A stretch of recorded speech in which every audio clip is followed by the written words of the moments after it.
invitant quelqu'un qui sait pertinemment agir dans l'incertitude. David Corona, merci de monter sur scène, merci de l'accueillir, vous tous et toutes. J'aime bien faire applaudir les gens. Alors, David Corona, vous avez été pendant 12 ans négociateur dans le corps d'élite de la Gendarmerie nationale, le GIGN. Vous dirigez aujourd'hui avec Anne Gervaise Vendange une agence de conseil très particulière qui s'appelle Incognita. Vous venez de sortir aux éditions Grasset un livre très personnel et que j'ai personnellement adoré, que je vous enclin à lire, qui s'appelle « Négocier » avec un sous-titre qui parle de lui-même face à la violence avec ses émotions pour trouver son chemin. On n'attendait pas forcément les émotions et le GIGN dans la même phrase. Vous allez voir que pour lui, c'est autre chose. Vous racontez votre vocation qui est née quand vous étiez adolescent et la façon dont votre métier si particulier, comme vous le nommez, vous a fourni un bon nombre d'outils et de techniques qui vous permettent aujourd'hui de répondre à la question que vous pose la Fédération Sineuve pour ce grand oral. Comment passer à l'action en temps de crise? Je vous laisse le micro tout seul pendant 45 minutes. Merci beaucoup. Alors, merci de m'accueillir dans ce lieu fantastique. Je suis très heureux d'être avec vous ici ce matin. Bon, je suis arrivé hier soir, j'ai pu commencer à observer et regarder le fonctionnement de certaines et de certains d'entre vous. J'ai ce défaut professionnel d'être dans le profiling systématiquement et de savoir avec anticipation parfois à qui je vais m'adresser. Mais plus acculturé à l'arène qu'à la scène ou qu'à l'estrade, je vais me permettre de descendre pour mieux vous contempler depuis cette position. Hop. Super. Donc, on va parler d'incertitude ce matin. Et comme vous allez pouvoir le constater sur certaines photos qui vont arriver, j'ai eu la chance et l'immense honneur de me confronter à l'incertitude pendant les 12 années durant lesquelles j'étais au GIGN. Donc mon job, c'était, outre le fait de sauter d'un avion qui marche très bien, alors qu'il n'y avait vraiment pas de raison d'en descendre, de rentrer dans des dynamiques qu'on appellera box punitive au GIGN. Certains appellent ça les sports de combat ou les tests d'agressivité. Ça a une toute autre valeur, une toute autre connotation dans ces dimensions-là. J'ai été notamment le négociateur lors de Charlie Hebdo, dans lequel il y a eu assez peu de négociations, même si, de manière très secrète, il y a eu des échanges avec les terroristes qui n'ont pas abouti. Et puis voilà, pendant ces 12 années, j'ai fait ce que certaines personnes appellent des vies de dingue, quelque chose qui est devenu mon quotidien, les prises d'otages, les forcenés, les enlèvements, les suicidaires, les extorsions de fonds. Et j'ai notamment géré les premiers ransomware de la gendarmerie, ces attaques de cybersécurité qui ont peut-être déjà malheureusement touché certaines et certains d'entre vous sur ces dernières années.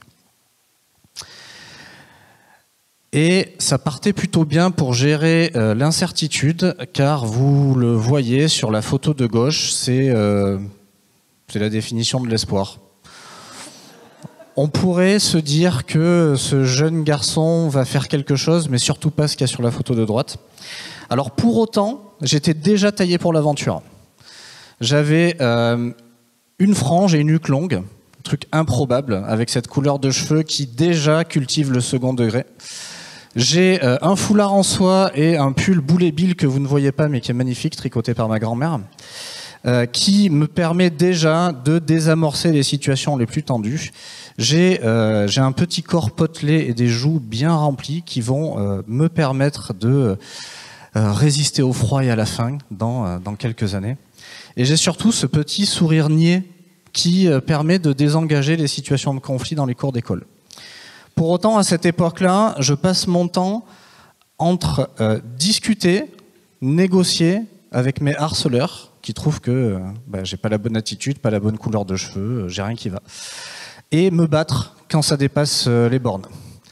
Je ne sais pas encore que je vais en faire un métier 15 ans plus tard, et pour autant, je vais devenir négociateur et instructeur sport de combat. Mais pour ça, il faut qu'il se passe un truc.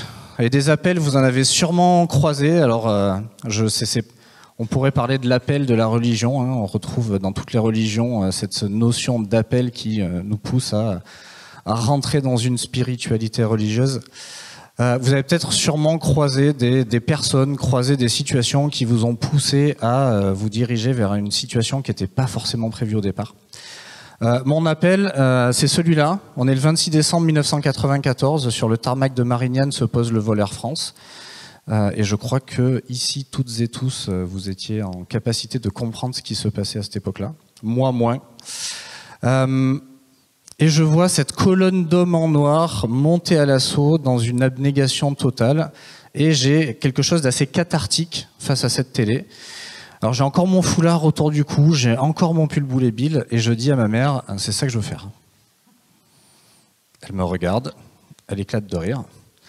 Elle me dit, mais mon poussin, avec tes ongles longs, comment tu vas faire la guitare au conservatoire? Et puis avec ta fragilité des poumons, tu vas attraper froid, tu peux pas rentrer au GIGN.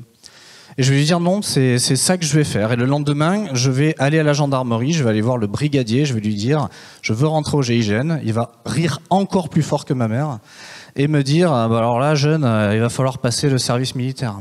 Qu'à cela ne tienne. Je passe un bac, j'ai 3 commerces, je fais mon service militaire et je rentre dans la gendarmerie nationale. Je m'entraîne comme un malade. J'ai un physique un peu moins ingrat que quelques années auparavant, mais je vais m'entraîner le jour, voire même la nuit, quand je rentre de... Alors j'étais l'équivalent d'un CRS. Quand je rentre de maintien de l'ordre à 22h l'hiver, j'enfile mon short et je vais courir dans la nuit, dans la forêt. Le matin, je me lève tôt, je vais nager, je m'entraîne comme un dingue. Je m'entraîne comme un dingue, je me présente au test du GIGN, on est 150. Et le premier soir se passe l'épreuve de la piscine, que je vous relaterai un petit peu tout à l'heure. Et le lendemain matin, l'épreuve des agrès. L'épreuve des agrès, c'est simple, vous devez faire 20 tractions, 60 pompes avec les pieds surélevés, vous devez faire une centaine d'abdos en 2 minutes et monter 6 mètres de corde à bras seuls. Tout se passe bien, j'ai un très bon physique selon moi, je monte la corde, je fais 4 mètres, 4 mètres 50, 4 mètres 75, mes mains glissent, mes bras me lâchent et je tombe lamentablement au sol, je m'écrase 4 mètres plus bas. Alors, ce premier échec, il a été fondateur. Dans la vie, vous avez des expériences correctrices et vous avez des expériences fondatrices. L'échec, selon moi, est une expérience fondatrice. Cet échec-là, alors, ça fait 24 heures que je suis là, ça fait 7 ans que je m'entraîne. Ma femme m'a embrassé le front le matin en me disant « à vendredi mon chéri ». Mon chef m'a dit « si toi tu n'y arrives pas, personne n'y arrivera ». Mes collègues se vantent auprès de leurs camarades d'avoir quelqu'un qui va passer le GIGN. Et le matin du lundi à 10h, je suis assis comme un con sur mon sac, avec le visage dans les mains. Alors j'ai cherché, quand j'ai monté cette prise de parole pour vous, une image qui représente l'échec. Alors j'ai tapé « échec » en open source. Donc j'ai eu des cavaliers, des fous, des dames, des rois. Et puis ensuite, j'ai cherché dans les banques d'images échecs, échoués. Tout ce que j'ai trouvé, ce sont des gens qui s'entraident, qui se tendent la main et qui sont en difficulté et qui passent au-delà de l'obstacle. L'échec, c'est pas ça. L'échec, c'est se rendre compte qu'il n'y a plus d'échappatoire et qu'on ne va pas réussir à aller au-dessus ou au-delà de ce qui est en train de se passer. L'échec, il est révélateur. À ce moment-là, on a plusieurs choix. L'échec, on ne l'attend pas. C'est quelque chose d'incertain et d'inattendu. Et en même temps, vous avez en général 2 choix. Vous avez le choix de faire un pas en avant pour continuer d'avancer, ou vous avez le choix de faire un pas en arrière pour faire la très longue liste qu'on est toutes et toutes capables de faire quand on veut s'échapper, fuir ou passer à autre chose sans regarder la réalité en face. Pour moi, et c'est l'état d'esprit de cette unité à la négociation, 2 options, c'est un dilemme. 3 options, ça devient un choix. Je vais choisir de faire plutôt un pas de côté. Je vais me préparer pendant plusieurs années. Je vais travailler mes points faibles et laisser de côté mes points forts et me représenter. Me représenter pour faire ce 3e choix de l'engagement. Alors l'engagement, c'est quelque chose qui est assez commun et en même temps assez galvaudé. L'engagement aujourd'hui, il y en a de moins en moins. Et pour autant, depuis petit tout petit, vous vous engagez. Vous avez 5 ans et vous vous engagez à aller jouer dehors avec vos copains. Vous avez 13 ans et vous vous engagez auprès de vos parents à réviser votre contrôle de maths. Et puis après, vous vous engagez dans des études, vous vous engagez dans des voies professionnelles, vous vous engagez auprès d'un partenaire ou d'une partenaire. Cet engagement n'a pour but que de révéler votre potentiel. Et comme la métaphore de la photo de droite, vous vous trouvez parfois sur une poutre métallique dans la vie, face au vide. Et la seule chose qui potentiellement crée de la stabilité ou de l'instabilité, c'est vous.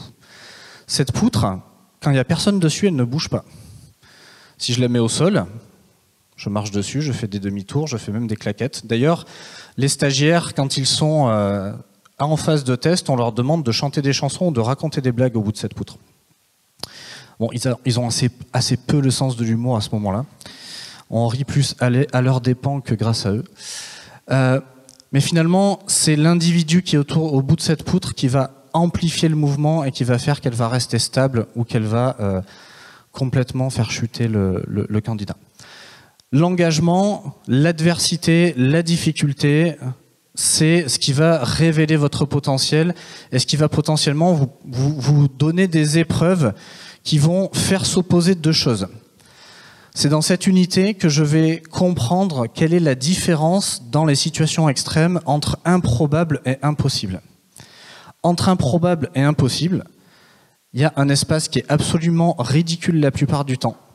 Et pour autant, dans ce genre d'unité, c'est dans ce seul couloir qu'on va avoir la capacité d'exprimer des compétences ou d'exprimer de la technicité et tout ce qui est en capacité de transformer une situation incertaine en quelque chose de résolutoire et de potentiellement bon à la fin.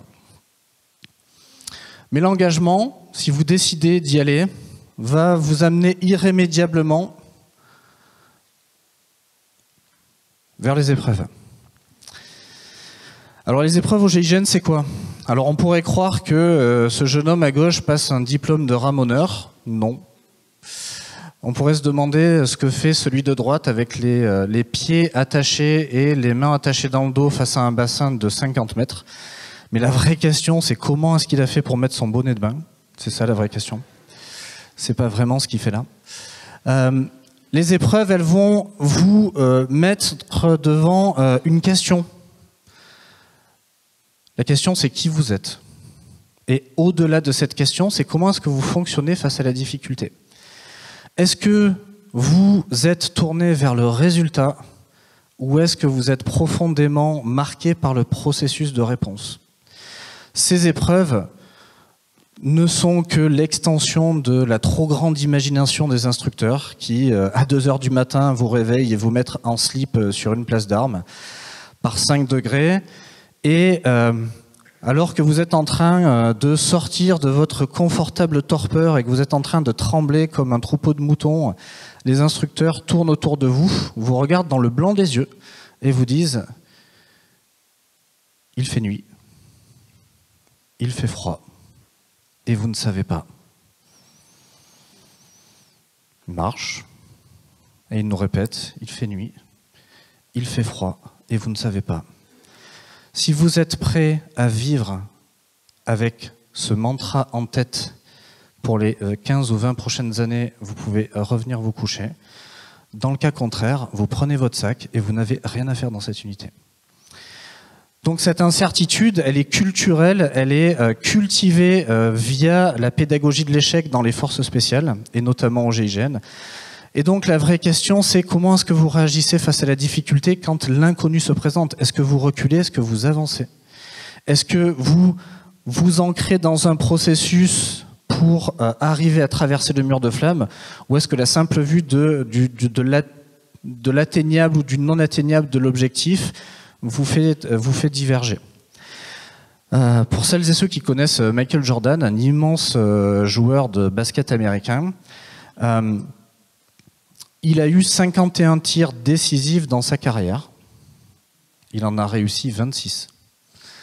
Donc on imagine Michael Jordan comme un immense champion qui réussit tout. En réalité, il ne réussit pas tout. Mais par contre, il ne se pose pas la question de s'il va réussir ou pas. À chaque fois, il entre dans un processus et il va jusqu'au bout.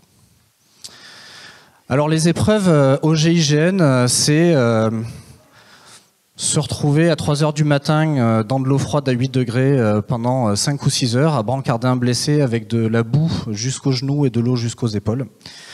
C'est ne pas dormir quasiment pendant 5 jours et 5 nuits pour se rendre compte que votre corps est capable de bien plus de choses que ce que votre tête lui dit de faire. C'est faire des choses qui pourraient paraître impossibles et qui en fait le sont. Parce que vous avez décidé de vous ancrer dans le processus et pas dans le résultat. Et ça pourrait s'arrêter là. Et pour autant, j'ai fait le choix d'avancer encore un peu plus dans l'incertitude, en étant dans une unité d'intervention dans laquelle j'étais dans les colonnes d'assaut, pour me lancer justement à l'assaut d'une complication supplémentaire, comme on pourrait en avoir dans les belles montres suisses, qui est la négociation. Alors on pourrait se dire, et c'est le cas dans plein d'unités dans le monde, que la négociation, c'est un peu la pâle réplique des unités d'intervention. Comme on le voit au SWAT aux États-Unis, vous avez les équipes avec les gilets et casques qui vont à l'assaut et qui risquent leur vie. Et vous avez le négociateur précieux qui arrive avec sa petite voiture, ses souliers vernis, son parapluie et qui prend la parole au haut-parleur. Au GIGN, c'est une toute autre mayonnaise. Vous devez absolument être opérateur à l'intervention avant même de pouvoir postuler au poste de négociateur. Et donc, vous avez la connaissance des processus et vous avez la possibilité de basculer dans la colonne d'intervention ou d'être négociateur. Choix étrange que de rentrer dans une unité d'intervention pour ne pas intervenir ou pour empêcher d'intervenir ses camarades. Ça m'a valu de belles discussions, ça m'a valu de belles insultes parfois. De David, tu fais chier, alors que je venais de sauver un gamin. Et c'est le jeu. Je comprends qu'on puisse s'entraîner pendant des jours, des semaines, des mois, des années pour intervenir et que ce soit frustrant de ne pas intervenir. Alors négocier, c'est quoi? Vous savez sûrement toutes et toutes ce que c'est que négocier. Vous avez négocié dans votre vie avec vos collaboratrices, collaborateurs, clients, fournisseurs, votre famille, vos enfants. Les enfants, c'est un sport et une négociation. Il ne faut pas négliger les négociations avec ses enfants. Je suis très nul en négociation avec mes enfants. J'ai à domicile une épouse qui est mon forcené référent avec qui je teste mes nouvelles techniques. Mais en fait, la négociation, c'est comprendre le cristal de l'humain. C'est comprendre à quel endroit se prend une décision, à quel endroit potentiellement je vais pouvoir tirer une ficelle qui est invisible. Et au GIGN, le négociateur, c'est celui qui s'interpose entre deux réalités violentes. Dans d'autres dimensions, vous avez peut-être le choix, dans vos métiers, dans vos expertises, de transformer des situations de négociation. Dans cette unité-là, c'est transformer un bain de sang en une cascade de larmes, potentiellement, pour qu'on arrive à faire sortir, dans le meilleur des cas, tout le monde vivant. Car la devise de cette unité, c'est s'engager pour la vie. S'engager pour la vie des victimes, s'engager pour la vie des terroristes et des forcenés, car on essaye tout de même de les sauver. Et en dernier lieu, avant même ceux qui sont potentiellement sous le feu des projecteurs, sauver sa propre vie ou celle de ses camarades. Pour la petite histoire, cette unité, c'est 10 morts à l'entraînement, 1 mort en mission en 40 ans, 50 ans d'existence l'année prochaine. Donc, la négociation, pourquoi ? Pour avoir une capacité d'action supplémentaire. C'est 2 heures du matin, ça fait 1 an et demi que je suis dans cette unité, mon bip sonne, je saute dans un pantalon sur mon vélo. En 10 minutes, je suis en salle de briefing, je monte dans un van Mercedes, je roule à 200 km/h jusqu'à Perpignan toute la nuit, je m'allonge derrière mon fusil à lunettes, j'attends les ordres qui ne viendront pas. 3 heures plus tard, je me relève, la personne est sortie. Je plie les gaules, comme on dit, je remonte dans mon van, je remonte à Versailles-Satory à 200 km/h, je prends un café, j'attaque ma journée de boulot. Je vais décider d'avoir une capacité d'action supplémentaire et d'être négociateur pour être sur tous les tableaux. Je vais être sur tous les tableaux parce que soit il y aura intervention, soit il y aura action, soit il y aura négociation. Je vais élargir ma palette d'action et d'emprise sur les situations. Et c'est ce que vous pourriez choisir de faire ou pas. Mais effectivement, en négociant, vous vous aventurez dans l'incertitude de l'humain et vous avancez plus ou moins à découvert dans un terrain qui est inconnu, celui de la tête de l'autre. Toutes les solutions à vos problèmes se trouve dans la tête de l'autre, pas dans la vôtre. Le premier truc que je disais aux négociateurs en formation au GIGN, premier jour de formation, je leur disais, aujourd'hui, on va apprendre à la fermer. Et c'est par ce chemin-là qu'on va comprendre comment fonctionnent les autres et qu'on va pouvoir tirer la bonne ficelle à un moment donné. Alors la négociation, elle passe forcément par l'humain. Et elle passe par le fait de rentrer dans le profiling et l'influence. Alors il y a tout un tas de techniques de profiling. Au GIGN, on utilise entre 5 et 6 grilles différentes. Alors je vais vous dire des choses qui vont peut-être vous choquer, vous dire non mais n'importe quoi, qu'est-ce qu'ils font au GIGN? Quand j'étais sur les dernières années au GIGN, à la cellule recherche et développement, la cellule nationale de négociation, j'étais en charge de former tous les négociateurs du GIGN, de former toutes les négociatrices et les négociateurs régionaux de la gendarmerie nationale. Il y en a à peu près 400 sur le territoire, il y en a à Avignon d'ailleurs. Et j'étais engagé régulièrement auprès du ministère des Affaires étrangères pour libérer des otages français à l'étranger. Sur cette période, on a cherché à peu près tout ce qui pouvait être fait pour que quelqu'un qui n'avait pas prévu de poser un flingue le pose et libère les otages. Alors je ne vais pas vous dire qu'on est allé jusqu'aux incantations et au chamanisme, mais on est allé loin des sentiers battus.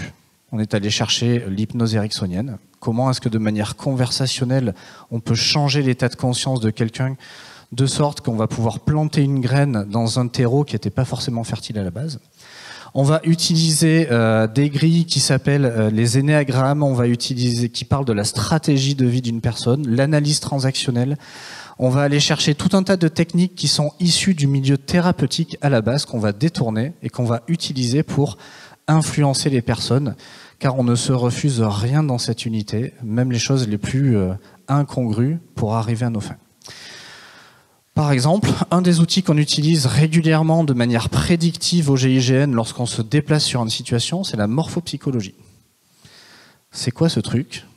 C'est un truc comme tous les trucs en France qui sont observés par la Miviludes comme une secte. De toute façon, en France, hormis Freud et la psychologie freudienne, tout est observé par la Miviludes. Quoi que vous fassiez, vous êtes sophrologue, vous êtes observé par la Miviludes. Bon, c'est pas une critique, mais c'est un constat plutôt.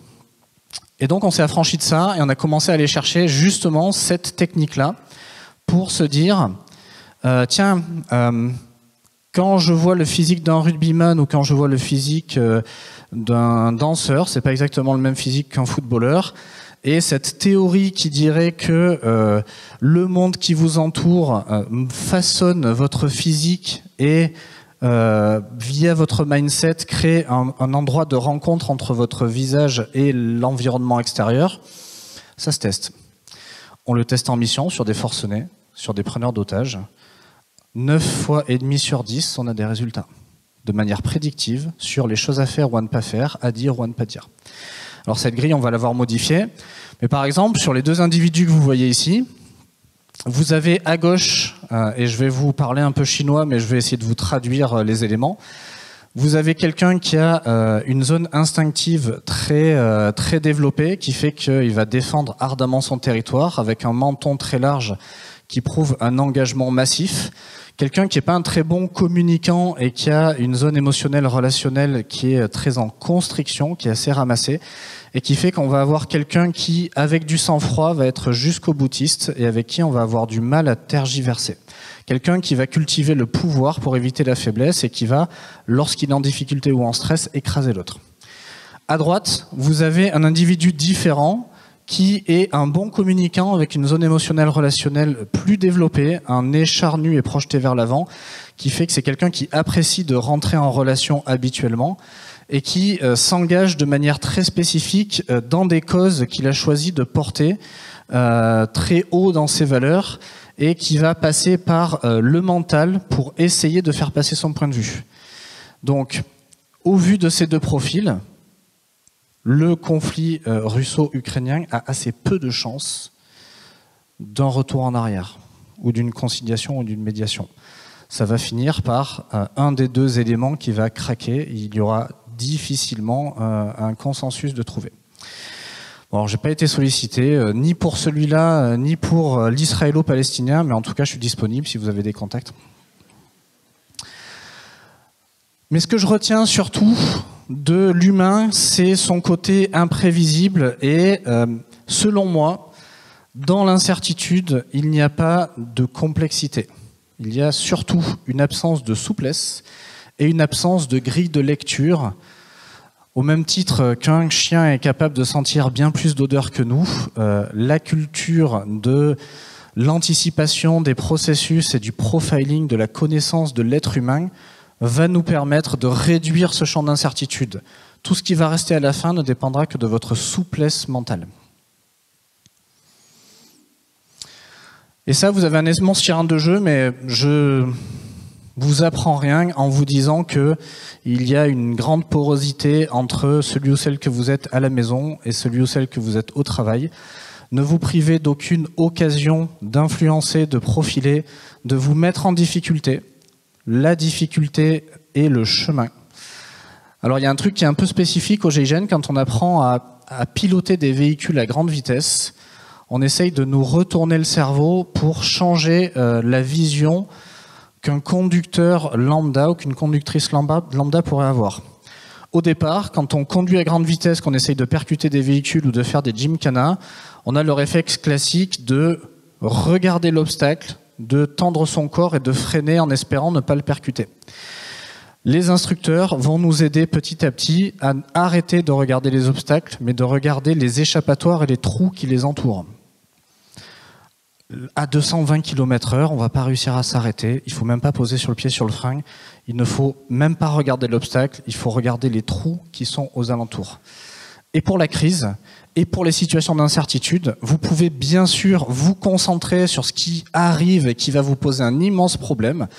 Et vous pouvez, tel la mouche ou le moustique, regarder cette lumière, vous en rapprocher jusqu'à vous faire griller tout cru.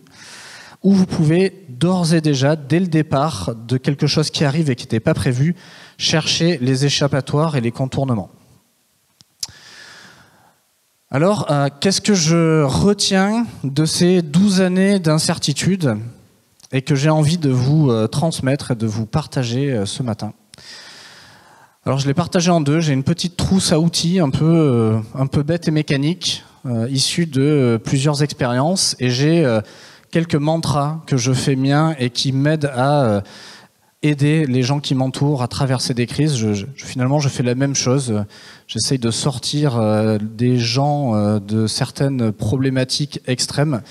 Il n'y a plus de vie en jeu, mais la mécanique est toujours la même. Donc, une méthode de raisonnement tactique. Ce truc-là date de quasiment, je vais vous dire une bêtise, alors ça date pas de Napoléon, mais c'est très vieux.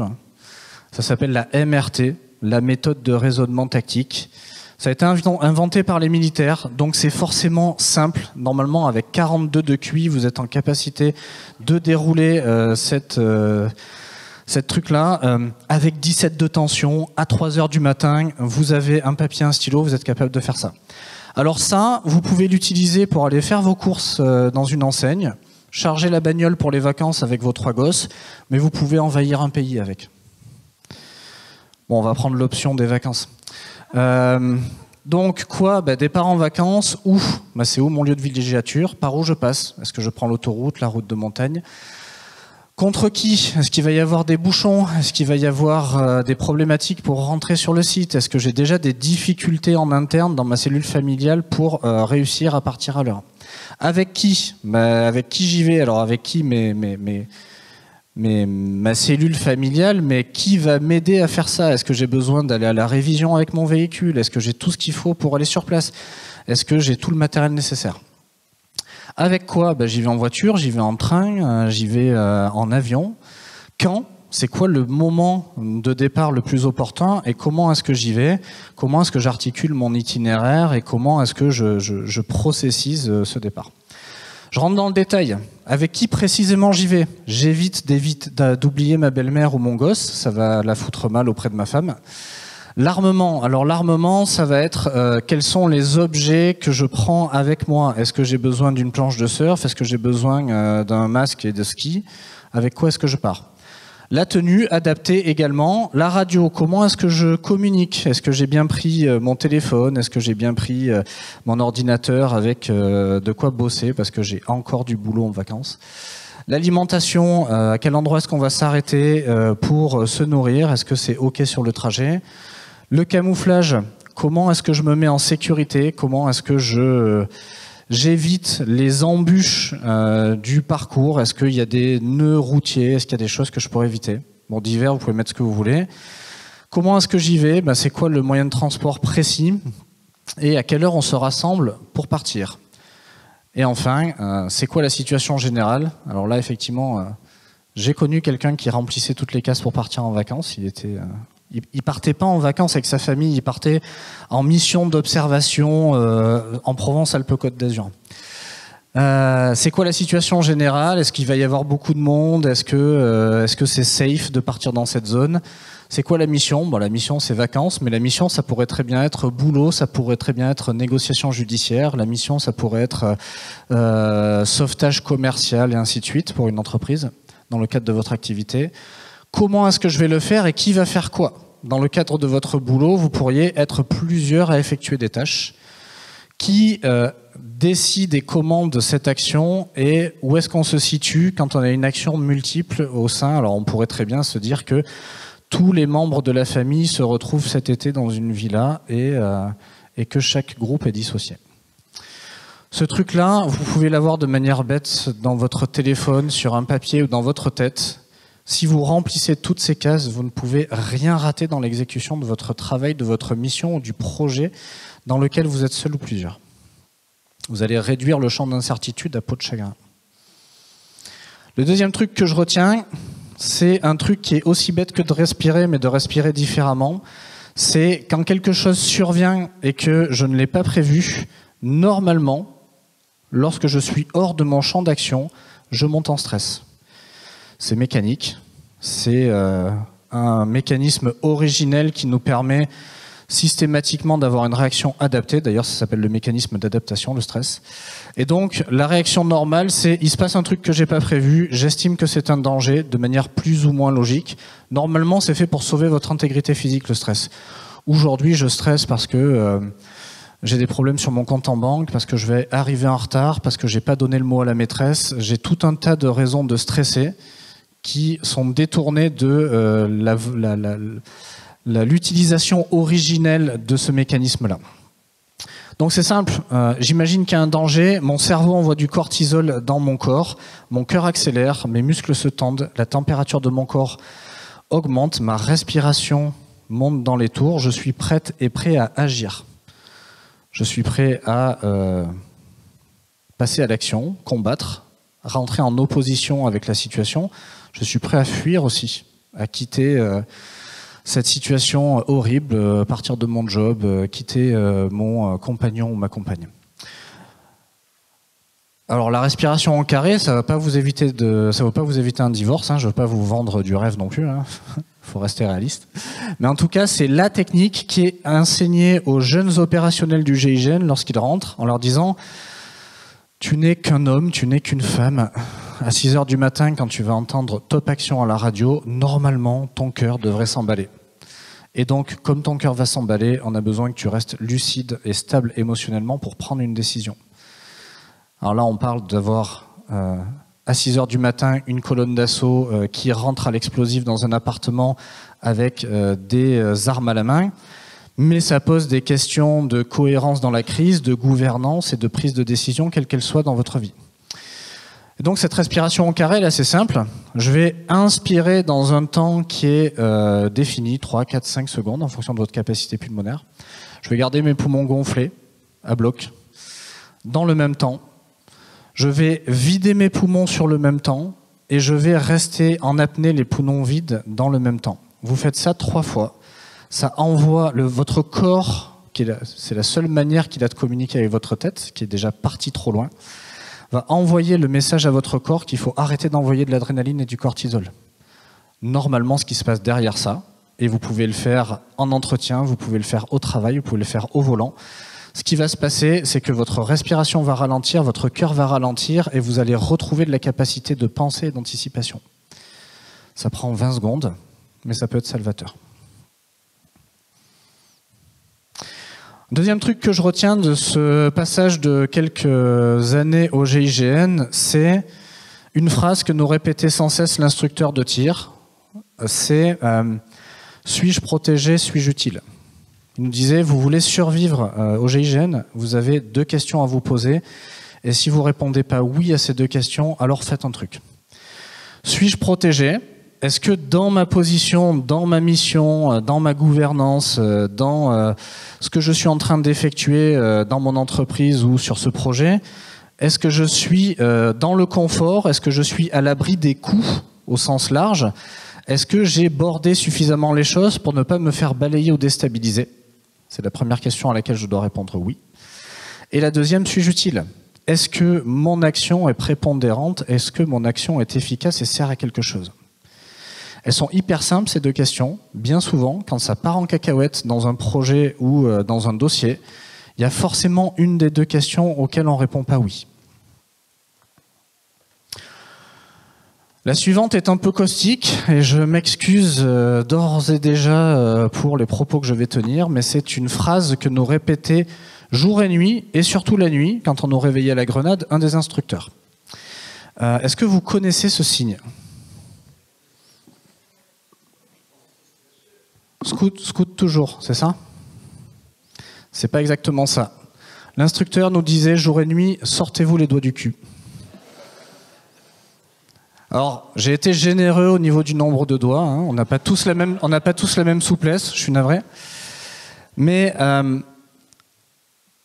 la question se pose à un moment donné, quand vous êtes vraiment dans le dur. Je ne parle pas de la petite difficulté du quotidien, je parle de quelque chose qui vraiment vous met en question et vous fait changer profondément, vous emmène dans un chemin de vie qui pourrait faire que vous quittiez ce pays, quittiez ce job, quittiez cette personne.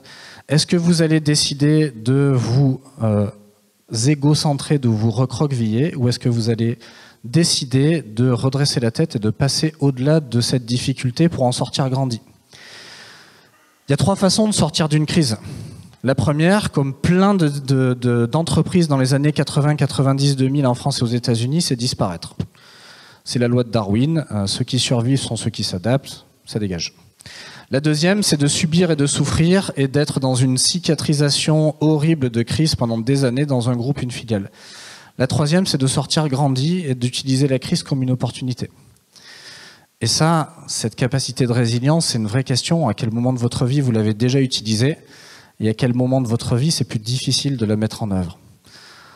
En tout cas, quand je me retrouve un peu en difficulté, je me rappelle de cette petite phrase assassine et j'hésite pas de la saupoudrer à mes enfants de temps en temps. Bon, aux ados seulement, hein, ils sont en capacité d'entendre ça. Le dernier petit tips avant de passer au mantra plus philosophique, c'est une phrase de Roosevelt que j'aime assez, qui dit on finira tous usés ou rouillés, choisissez votre camp. Et c'est ok, tout est ok. Alors je vais pas faire de la sophrologie ou de la psychothérapie à 2 balles en vous disant oui, tout ce que vous êtes c'est génial. Mais en vrai oui, j'ai croisé tellement de gens dans des extrémités telles du bon comme du mauvais côté que je sais que tout existe et j'ai pas tout vu sur cette planète. Mais en tout cas, vous avez un choix. Soit effectivement, vous pouvez tanner le cuir de votre cœur, de vos tripes et de votre tête durant les 20, 30, 40 prochaines années. Soit effectivement, vous pouvez essayer de vous en préserver. Malheureusement, même si vous essayez de vous en préserver, je vous le dis, la vie ne vous en préservera pas. Même si vous êtes seul au fond d'une grotte, il va se passer des trucs. Les choses que je retiens et qui amenuisent encore un peu la zone d'incertitude face à nous. Vous êtes 100% responsable de 50% de la relation. Cette phrase nous a été inculquée par un comportementaliste qui s'appelle Éric Blondeau, qui est un des formateurs des négociateurs au GIGN, et qui remet au centre de la relation la responsabilité de chacun. Vous avez sûrement déjà entendu, et je le sais, vous l'avez peut-être déjà sûrement prononcé, des phrases du type « tu m'énerves »,« tu me rends triste »,« tu me mets en colère ». Pas du tout. Personne n'a la zapette de vos émotions sur cette planète. Personne. Personne n'est en capacité de vous faire rire, de vous faire pleurer ou de vous mettre en colère. Vous êtes seul et seul aux commandes et au pilotage de vos propres émotions. Alors c'est bien de se déresponsabiliser pour donner la charge mentale à l'autre, de nous rendre malheureux, de nous rendre heureux. À l'entrée de la salle d'instruction des négociateurs au GIGN, il y a une phrase d'un philosophe grec qui est « Tu ne me feras pas te haïr. Tu n'as pas le pouvoir sur moi, tu ne peux pas me mettre en colère, je vais décider de le faire ou pas. » Elle est importante cette phrase parce que quand ça commence à monter dans les tours, dans des dossiers conflictuels que vous avez à gérer, recentrez quelle est la responsabilité qui vous incombe et celle qui est de l'ordre de vos interlocutrices et de vos interlocuteurs. Il faut faire la cheminée et pas l'éponge. Il y a tout un tas de trucs sur cette planète que vous entendez, que vous voyez et que vous ressentez qui ne vous appartiennent pas. Si vous décidez de mettre dans votre sac à dos ou d'ingurgiter comme une éponge toutes les choses que les gens viennent vous poser sur votre bureau, sur votre boîte mail ou sur votre boîte vocale, c'est de votre responsabilité. Tout le reste, ça ne m'appartient pas. J'accueille, je crame et j'évacue. C'est une hygiène mentale et émotionnelle qui va faire que vous n'allez pas partir en burn-out, qui va faire qu'un pompier arrive à faire son job, qu'un thérapeute arrive à faire plus d'une journée de cabinet. Dans le cas contraire, ça s'arrête vite. Vous devez être prêt à tout dire et à tout entendre. Toutes les zones de tabou, toutes les zones de blocage, toutes les zones d'ombre que vous allez créer pour vous ou pour les autres vont être des zones de faiblesse dans le fait d'agir dans l'incertitude, car vous êtes aveugle sur un certain nombre d'angles de votre dossier ou de votre vie. Et forcément, le fait de libérer la parole ou de libérer ce qui pourrait être dit ou fait pour atteindre l'objectif va forcément réduire la zone d'incertitude. Celle-là, je me la dédie aussi pour mon démarrage de circuit de vie. Arrêtez de vous accrocher à ce qui marche en niant ce qui ne marche pas. Il y a deux courants de pensée. Par exemple, pour un sauvetage d'une mission Apollo, le cosmonaute, l'astronaute qui était dans la navette en dérive, dit au sol à Houston, il y a ça qui marche pas, il y a ça qui marche pas, il y a ça qui marche pas, il y a ça qui marche pas. Le gars l'arrête et lui dit arrête de me faire la liste de ce qui marche pas, c'est avec ce qui marche que je vais te ramener. Donne-moi les 2-3 trucs qui marchent et on va te dire si c'est possible ou pas.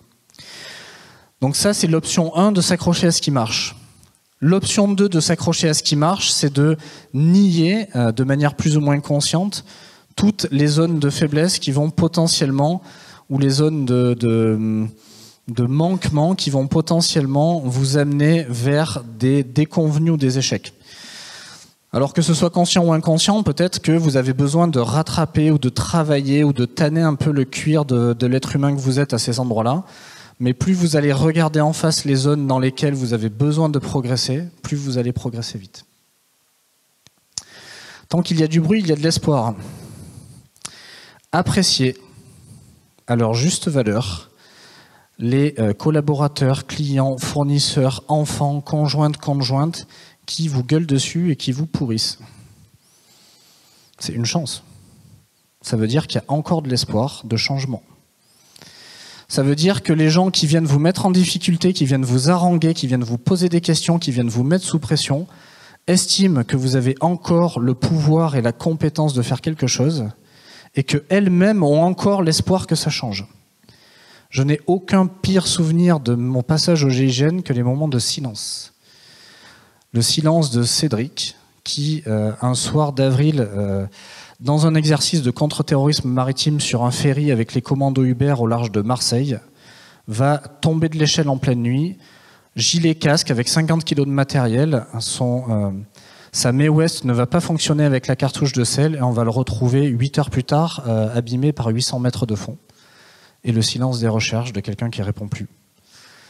J'ai en mémoire aussi le silence du colonel Beltrame qui, à l'issue de cette bagarre dans cette pièce du Super U, va tenter sa chance et tuer le terroriste qui est avec lui et va tenter d'être réanimé par le gendarme qui rentre dans la pièce et qui ne répondra plus. Donc, sans être alarmiste ou sans rentrer dans le larmoiement, prenez comme une chance tous les moments où on vous demande des choses, même si c'est maladroit. D'ailleurs, un divorce s'arrête quand votre ex-mari ou votre ex-femme arrête de vous emmerder. C'est le fait que c'est terminé et qu'il n'y a même plus d'espoir que quelque chose change. La solution se trouve toujours dans la tête de l'autre. Je vous l'ai dit, ce qui nous intéresse dans l'imprévu, c'est le bénéfice futur de la personne qui est en face de vous. Qu'est-ce que l'autre veut? Ce que vous voulez, on s'en fout. C'est pas ça qui va amener celui ou celle que vous êtes dans votre dynamique d'influence et de pouvoir à sortir de cette situation. Si vous arrivez à comprendre ce que la personne veut dans une seconde, une semaine ou une année pour elle, et que vous arrivez à... C'est de la maïeutique, et que vous arrivez à la faire accoucher de cette intention ou de ce besoin caché derrière le besoin, alors vous allez sortir de l'impasse. Et enfin, ne vous posez jamais d'ultimatum. Alors ça paraît hyper simple ça. Des ultimatums, on s'en pose tous les jours. Ouais, on se retrouve à 8h40 en bas de l'hôtel. Ultimatum. Un truc hyper répandu. Kevin, je compte jusqu'à 3. C'est hyper bête, mais s'il y a 3, il ne se passe pas un truc, il va se passer un truc. Alors en général, on a des petites techniques un peu. Kevin, 1, 2... 2,5, je vois qu'il y a des 2,75, 2,85 Kevin, tu poses ce bonbon. En fait, le problème, c'est que quand vous posez un ultimatum, vous posez un ultimatum. Si vous n'avez pas et la volonté et la capacité de mettre à exécution votre ultimatum, vous allez perdre toute légitimité dans cette négociation, dans ce dossier, dans votre positionnement, qu'il soit personnel ou professionnel.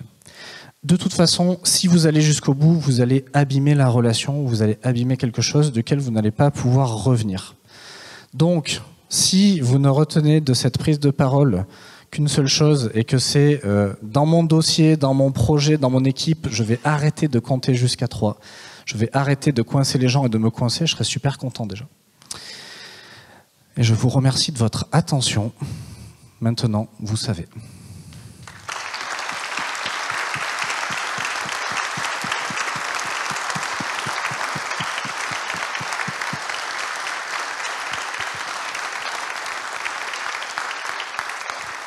Merci beaucoup. Les questions sont ouvertes à la salle. Alors, je ne sais pas comment ça se passe pour le micro, ça on m'a pas dit. Est-ce qu'il y a un micro qui circule ou... Je crois qu'il y avait un micro prévu pour ça et qu'on peut le faire tourner. C'est pas lequel c'est.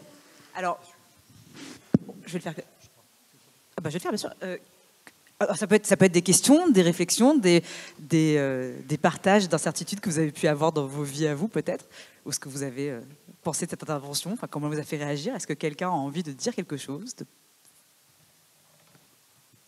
Et quand vous prenez la parole, présentez-vous, s'il vous plaît. J'ai dit que j'aimais bien faire ça. Il y en a qui ont suivi. Je vais éviter ça. Juste, dans votre vie, est-ce que vous avez eu un moment où vous vous êtes trouvé en échec, où vous n'avez pas trouvé une solution? Alors, dans ma vie professionnelle GIGN ou dans ma vie privée? Professionnel, on va s'arrêter au professionnel. Non, mais c'est ok, hein, je peux m'allonger, parler de ma mère et tout ça, il n'y a pas de souci. Des vrais échecs au sens de j'estime qu'il n'y a plus rien à faire. Alors, sûrement que du regard de quelqu'un d'autre, j'ai dû rater des choses. Mais au sens où moi je l'entends de c'est la finitude, non. Non. Alors, j'ai été en difficulté, j'ai été touché. Quand on rentre d'une prise d'otage avec un gamin de 3 ans qui se retrouve blessé par balle et que vous rentrez à la maison et que vous embrassez le front de votre gamin de 3 ans avant qu'il se couche, on a vraiment les boules, hein, et j'ai les larmes aux yeux sous ma douche derrière. Donc des vraies difficultés du colonel Beltrame à qui j'ai pas fait donner les consignes comme à un otage classique de lui dire surtout tu fais rien, tu tentes rien. Des regrets j'en ai, mais des échecs cuisants au sens de c'est terminé. Je crois que c'est plus un état d'esprit de se raconter que la situation est morte plutôt que de le vivre très objectivement comme un échec définitif. Donc, sans Sans arrogance, je vais vous répondre non.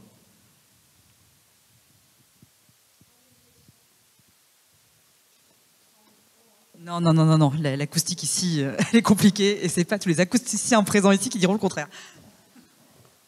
D'abord, merci pour votre intervention. La prochaine fois que je dirai 1, 2, 3 à ma fille Adèle, je penserai à vous du coup. J'avais une question. Vous avez parlé d'ultimatum, de ne pas partir dans cet engrenage, mais quand on vous pose un ultimatum à vous, dans des situations, je pense, du quotidien, par exemple, d'un entrepreneur face à un collaborateur, quels sont vos tips et vos conseils face à cette situation? Merci. J'ai un antidote que j'utilise systématiquement quand on me pose un ultimatum. Alors, ça demande d'avoir travaillé la relation. Ça demande à ce qu'il y ait de la bienveillance et pas de la défiance dans ce que vous allez dire. Ça demande à ce que y ait un contexte qui soit favorable, mais l'antidote à l'ultimatum, c'est la phrase la plus simple du monde, c'est « oui et sinon quoi ?» Donc là, vous allez obliger la personne qui vous pose un ultimatum, soit à vous dire « non, mais en fait, je disais ça, mais ça peut être autrement », et elle va devoir se désengager de son ultimatum parce qu'elle vous la mettez sur des rails desquels elle ne va pas pouvoir sortir, ou elle va sinon déjà se décrédibiliser. Et sinon, vous allez faire dévoiler l'intention et le pouvoir de la personne. La première, c'est que quand vous allez lui dire « sinon quoi », elle va faire « sinon », et vous voyez qu'il n'y a pas de vrai pouvoir derrière. Ou alors, votre interlocutrice ou votre interlocuteur va être obligé de se dévoiler et vous y verrez plus clair. Sinon, je te vire. Sinon, je te quitte. Sinon, j'achète pas. Sinon, et on part sur une vraie bonne base. On part sur un vrai non qui est le début d'une réelle négociation.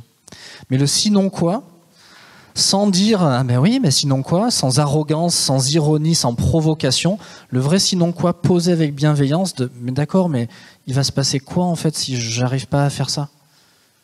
Ça c'est un vrai antidote à l'ultimatum. Merci pour la question. Est-ce qu'il y a d'autres questions? Alors qui avait la main en premier? Je n'ai pas vu. J'ai pas vu. Ça va? Allez. Alors, vous et ensuite vous. Peut-être vous pouvez vous le faire passer après, c'est peut-être plus simple. Oui, donc Julien Flusin, Cap Énergie, merci beaucoup pour cette intervention. J'ai bien noté tous les petits mantras et tous les repères méthodologiques qui me semblent assez intéressants à réutiliser. Mais comme on le sait, c'est assez difficile ensuite de resynthétiser ça dans sa vie personnelle pour l'appliquer le lendemain et a fortiori dans un mois ou dans un an. Est-ce que vous auriez des boîtes à outils méthodologiques ou des tips à conseiller pour essayer d'implémenter ça au fur et à mesure et être plus à l'aise pour pouvoir l'appliquer dans sa vie quotidienne et dans son travail? Alors, je ne vais pas avoir de formule magique là sur une conférence d'1 heure. Effectivement, je ne suis pas là pour faire du commerce, je suis là pour partager. Ça demande de la formation, ça demande de processiser, ça demande d'instruire, ça demande de tester, de rater, de retester, de comprendre ce qui n'a pas fonctionné. Dans cette unité, on a une vraie culture du retour d'expérience de manière très intransigeante. Quand une mission se passe bien au GIGN, il y a toujours un truc à dire. Quand une mission se passe mal, il faut avoir le cœur accroché pour entendre ce que les camarades et les chefs ont à vous dire, les yeux dans les yeux, parce qu'il n'y a pas de place à l'indulgence dans la performance. Et donc, ça va demander à ce que vous testiez des choses et que vous mesuriez le résultat entre ce que vous deviez avoir et ce que vous avez obtenu. Donc, dans toute forme de talent, il y a 80% de travail selon moi, donc ça va demander surtout beaucoup d'utilisation sur le terrain. Expérimentation avant tout. On n'apprend pas à nager dans les livres et surtout pas dans la crise et face à l'incertitude. Et il faut se confronter réellement au terrain pour voir ce dont on est capable ou pas encore. Alors, ce sera la dernière question avant la pause, mais vous aurez l'occasion de le croiser après. Donc Christelle Toutain, Team Spirit. Je voulais savoir s'il y avait une culture de la négociation et du compromis. Jusqu'où on va? Qu'est-ce qu'on dit? J'ai bien négocié ou alors j'ai établi un compromis? Alors, si on parle des forces spéciales et de situations extrêmes, le marqueur, le KPI, ça va être est-ce qu'il y a eu des morts ou pas. Après, on va s'arranger en termes d'ego de tout le reste. J'ai été une quiche, j'ai bégayé, j'aurais jamais dû dire ça. Bon, ils sont vivants ou ils sont morts, c'est très net. Dans votre vie de tous les jours, moi, je mène plutôt une évangélisation de la négociation émotionnelle et pas forcément mentale ou instinctive.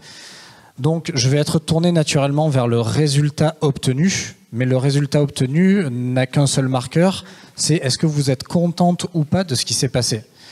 Parce qu'on peut se raconter des chiffres, on peut dépersonnaliser des situations, des actions et des négociations.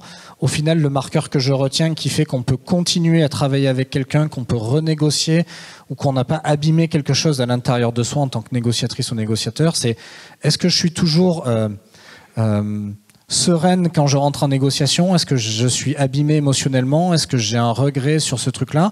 Est-ce que j'arrive à dealer avec ce regret en interne? Et pour moi, une bonne négociation, c'est ça le marqueur. Est-ce que je me sens plutôt bien dans mes baskets et est-ce que je vais arriver à m'arranger avec cette histoire pour continuer à rester fonctionnel et opérationnel? C'est le seul marqueur objectif que je me tiens de garder, hormis ce qu'on me fixe dans des négociations tendues, commerciales ou autres. Alors ça négocie sévère à la fédération. On m'a dit non, il y a encore une question. Alors ok, on la prend, mais c'est vraiment la dernière. Bon, merci Emmanuel Gloumeau, donc président de la région. Je suis là. Je vous cherchais, je me dis, il est bien camouflé quand même. Midi-Pyrénées. J'ai réussi à dépasser l'ultimatum par le regard et je suis bien content. Pardon. Ça se négociera avec un café. J'avais une question entre le début de votre carrière et la fin de la carrière.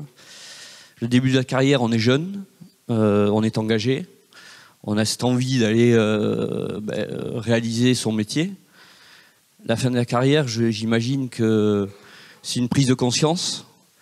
Quelle a été votre approche émotionnelle tout autour de l'évolution de votre carrière? Personnellement, j'ai eu l'occasion de travailler chez les sapeurs-pompiers. Et plus j'avançais dans l'âge, plus je me suis rendu que j'étais sensible. Et je m'en suis retiré. Merci pour cette question très, très personnelle du coup, avec laquelle je vais répondre très sincèrement et honnêtement. La bascule, elle se fait en un quart de seconde. La bascule a été lors d'une pensée. On est à Perpignan, on vient d'arrêter un go fast. On a roulé à 220 km/h, on a percuté des véhicules à 160 km/h, on les a coincés contre la rambarde, on a braqué les gars, on a récupéré 1 tonne de drogue, la mission parfaite. On a arrêté les voleurs, on a la drogue, on a cassé des voitures, on est content. Je remonte dans la voiture et je me dis, si ça n'avait pas bipé et que j'étais allé chercher mes 2 garçons à l'école, c'était OK aussi en fait. Et cette toute petite pensée de rien du tout, ça a été le démarrage de se dire, si tu as ça dans ta tête au moment de l'action ou en fond, il faut arrêter de faire ce job. Parce que ce que je vous disais, entre l'improbable et l'impossible, des fois, on a 10 cm pour mettre une munition entre 2 épaules. Ça va pas le faire, il va y avoir des morts, peut-être toi, peut-être tes camarades. Et donc ça a été le début d'un processus de deuil, de dire je vais quitter l'intervention, je vais me mettre à la négociation pure, à former les négociateurs. Et ensuite, de manière très fortuite, j'ai travaillé dans le privé un petit peu sous le manteau et je me suis désengagé jusqu'à ce que je me dise ok, je peux servir de manière utile et efficace ailleurs et en plus ça me fait plaisir, donc je pars et c'est très sereinement et c'est avec l'idée du travail accompli que je tourne cette page-là de ma vie, quoi. Merci.